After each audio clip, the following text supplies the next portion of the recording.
depression and anxiety began April 23rd of 2019. That's the day my daughter was murdered. She was shot and stabbed.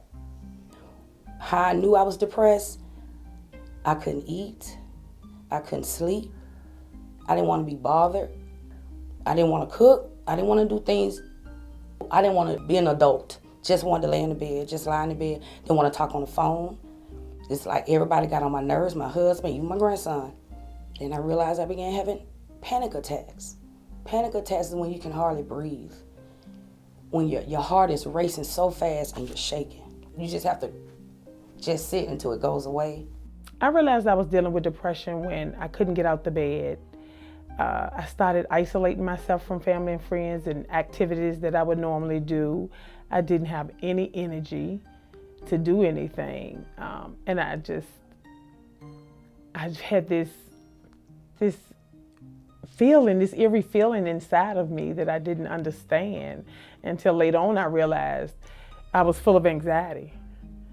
And I found out later on that I was dealing with depression. I do understand mental health. I'm actually going through it as we speak. I'm seeking for therapy. I just finished speaking with my doctor to be put on medication for my mood swings currently that I have, because they want to say I'm bipolar, but then at the same time they don't, because they're not sure that maybe it's just a heart depression from trauma from the past.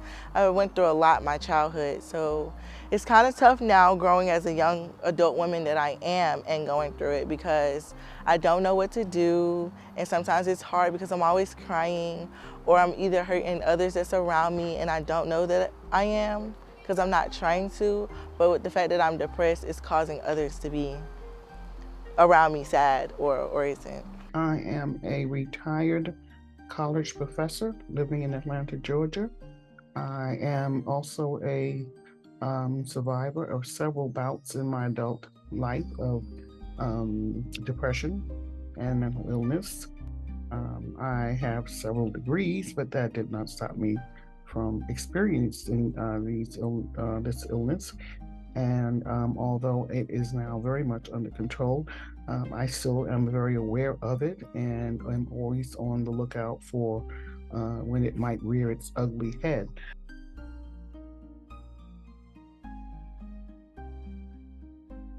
Drugs, acting out sexually, because I didn't know what was going on with me, so I didn't know how to cope with it. And so I acted out a lot. For years, I did a lot of self-medicating. I was taking my sister-in-law's pain pills. I was taking the medication that my doctor was giving to me that was supposed to help me sleep. Wound up getting addicted to that. Still tried to work and take care of the home. And over a period of time, my health started to fail. And as a result of my health failing was the reason I went to therapy. Mental health is important.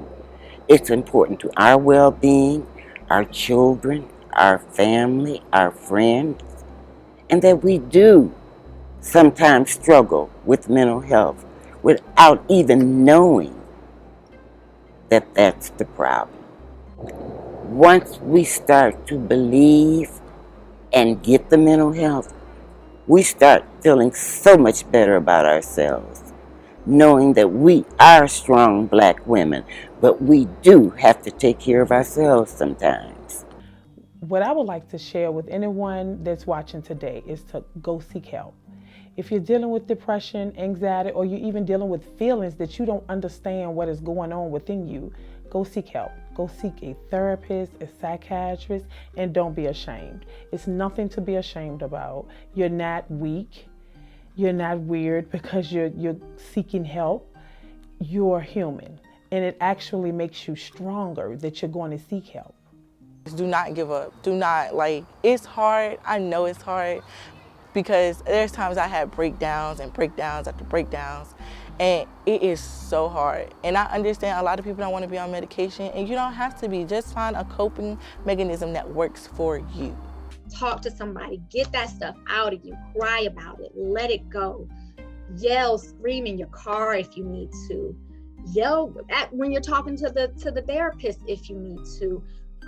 Break down, let go, be authentic, and share, and be real and raw, because I think sometimes, what I was doing previous, because I'd been in counseling before, but I wasn't completely honest. So I would not share for shame of shaming him, or for fear of like my whole world being torn apart. I wasn't completely honest about what was going on. And so I think I'm not the only person. I'm sure if I was doing that, there are other people that do that when they go to counseling, so they don't get the full benefit of the counseling, of the therapy.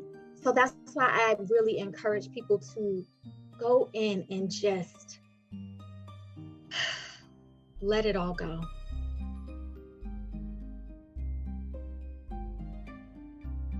It has just been a whirlwind of just joy and fabulousness, and of course still rough stuff, but I can more easily guide and be guided through and just work through whatever's going on. And I'm just grateful. I can't even really say anything other than I'm just extremely grateful.